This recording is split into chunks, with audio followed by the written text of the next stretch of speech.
তো আজকে এসেছি ঘুষকরা। তো আজকে পূর্ণিমার দিন, তো কিছু ফল টল কিনবো। তো বাড়িতে পুজো আছে, তো চলো তোমাদেরকে দেখাবো কী কী কিনছি, দেখতে থাকো ভিডিওটা। আর বলতে বলতে দেখো আমি চলে এসেছি বাজারের মধ্যে। তো চলো, এই হচ্ছে বাজার।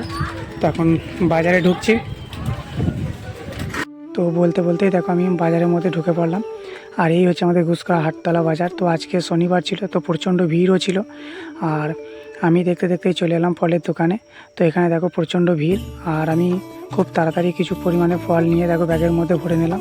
তো তারপরেই চলে এলাম মুদিখানা দোকানে। তো মুদিখানা দোকান থেকে কিছু চিড়ে এবং গুড় আমি নিয়ে নিলাম।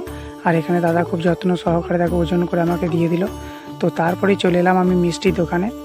আর এখানে এসেই আমি মন্ডা নেওয়ার জন্য বলে দিলাম। আর এখানে দেখো মন্ডা আমাকে ভাই ভরেও দিয়েছে। আর খুব সুন্দর সুন্দর মন্ডা পাওয়া যায় এখানে। তো এটা হচ্ছে হাটতলার ভিতরেই। আর আমি ব্যাগের মধ্যে মন্ডাটা ভরে নিয়ে চলে এলাম এটিএমে। তো এটিএমে এসে কিছু টাকা তুলে নিলাম। তো তারপরেই বলতে বলতে চলে এলাম রটন্তী কালীতলা। তো যখন ঘুষকারা এসছে একবার রটন্তী মায়ের দর্শন না করলে হয়।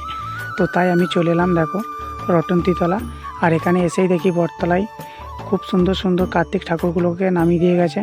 তো কার্তিক ঠাকুর এমনিতেই সবাই জানো বিসর্জন হয় না, তো তার জন্য দেখো এখানে নামিয়ে দিয়ে গেছে। আর এই হচ্ছে আমাদের রটন্তী কালীতলা। তো এটা হচ্ছে মন্দির।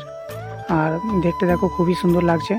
আর সামনেই মাঘ মাসে তো প্রথম যে অমাবস্যা, তো সেই অমাবস্যার আগে যে চতুর্দশী পড়ে, তো সেই চতুর্দশী দিন তো মায়ের পুজো। আর মাকে দেখো নতুন করে আবার তৈরি করা হচ্ছে।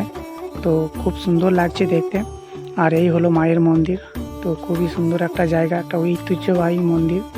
তো সামনেই দেখো রটন্তী কালীতলা মহাশ্মশান। আর এই সাইডে দেখো শিব মন্দির। আর আজকে যেহেতু পূর্ণিমা ছিল, তাই অনেক শরণার্থী এসছে পুজো দিতে। তো খুবই ভালো লাগছিল দেখতে। আর আমি এখন ভিডিও করা হয়ে গেল এবং বলতে বলতে আমি এখন বাড়ি যাব। তো তারপরেই দেখো বলতে বলতে চলে এলাম বাড়ি।